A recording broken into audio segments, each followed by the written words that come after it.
Hey DC Collectors, welcome to a brand new episode of the show. Today we're taking a look at the McFarlane Toys DC Multiverse Batman based on his appearance in Batman the Last Night on Earth. But before we get in this review, if you will hit that subscribe button and that like button, I sure would appreciate it.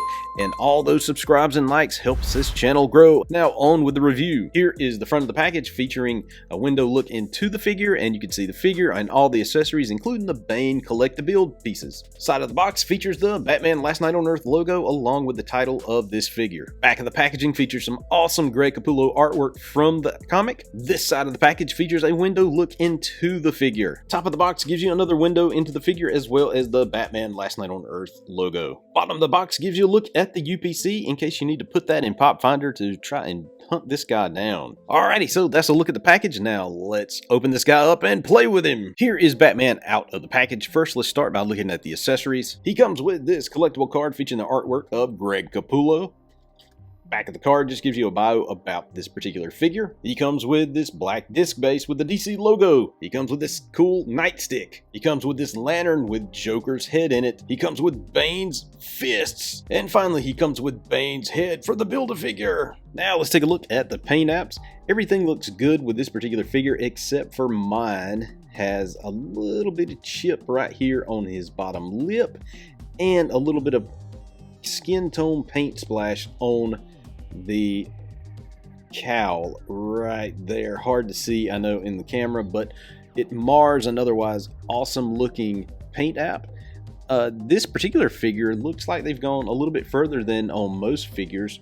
If you look at the pants, there's this dusting of gray, black all throughout the costume here. Instead of just having it that one vanilla looking color, they actually went above and beyond and did some dry brushing of some black on there. Same thing here, dry brushing of some silverish gray stuff on the buckles. So I'm liking that they're taking some advice from some of the YouTubers out there saying, hey, just do a little bit more on the paint side and these things would be almost perfect. The back of the figure, all these are rubber, no real paint apps to have on here because it's probably brown plastic or brown rubber, so nothing to paint here. Otherwise, everything looks good except for the two issues that I have with the face that like I say, mar a perfectly good figure. Let's take a look at the articulation. He comes on a ball joint for his head, and his head can turn all the way around really nicely. It can go to the sides and it can go down and it can go up. So really good articulation there. He does have butterfly joints, as you can see. This is a good example of the butterfly joint, whereas in some cases you can't see that particular joint because of all the stuff around it. Here you can with this. So if you've ever want to know what the butterfly joint is, there you go. It just allows the arm to go back and forth like this and go up like that and go all the way around. He has bicep swivel as well, double jointed elbows. There you go, really nice. He does have the patented McFarlane wrist. It can do all sorts of craziness. Now, again, with these ball joints, they don't look as bad because you have this big thick belt, these big thick belts right here that kind of covers it up, or it just doesn't make it look so awkward with just a big old ball joint right there. Now, of course, we can't really tell what kind of articulation he has here because this is all one piece covering it up, but he can, oh no, it's not. That was well hidden inside the belt. As you can see, you can go all the way around really nicely. He's got some pretty good movement right there.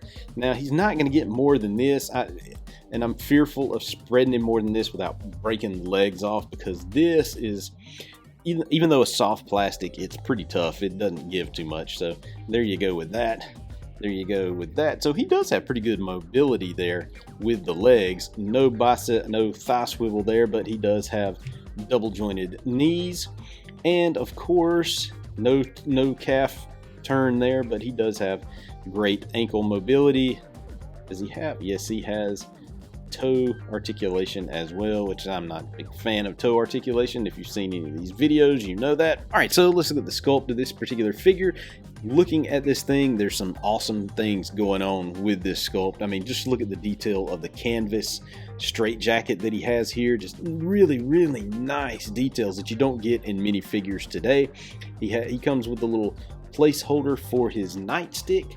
Now, the top of that nightstick is not going to go in, so I'm assuming we're going to have to push it up through the front or through the back like this to get it in. Ah, yeah, and that looks good. Yep, loving that. Nice sculpting details on all the little pouches. Again, here we go with, instead of just the brown plastic, just a nice wash or something to go on, just to make some of the buckles pop, make like this little flashlight, if that's a flashlight, you know, make it stand out a little bit on his belt. Just little things like that that could just put this figure above and beyond anything else on the store shelves. Look at the detail, like the leather of his cowl, it's all cracked and ripped. I mean, that's good sculpting detail there. I love that.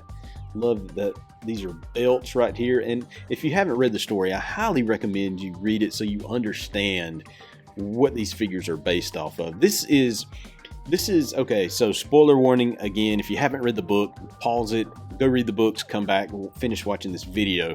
But here we go. So this is not really the Bruce Wayne that you have come to know and love over the years. This is more like a clone of Bruce Wayne. So he wakes up in Arkham Asylum in this straitjacket, and Alfred comes to him and says, "Oh, you know, you've awakened Master Wayne, blah blah blah," just trying to get him to stay at Arkham Asylum, but he knows there's something up. He needs to get out and go off into the world to fight this evil that he knows is out there, but Alfred's trying to protect him and keeping him there because the big bad of the story wants this guy to stay there.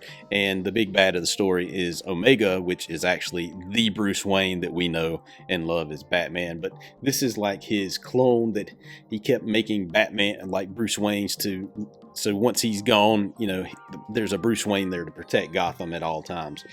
And this one happens to wake up and says, "Hey, I've got to protect Gotham from this Omega guy who is Batman that I didn't really know." Over here, and I didn't talk much about this, but this is Joker's head. And again, if you haven't read the thing, this Joker is absolutely funny.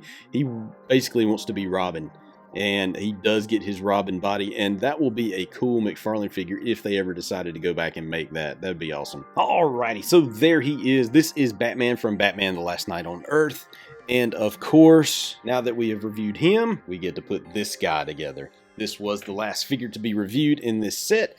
If you want to look at the reviews for Omega, Wonder Woman, and Scarecrow, I'll leave those in the description below, but you can go back and look at those reviews along with this one, and the next one will be the build-a-figure of Bane, or the collect and build of Bane.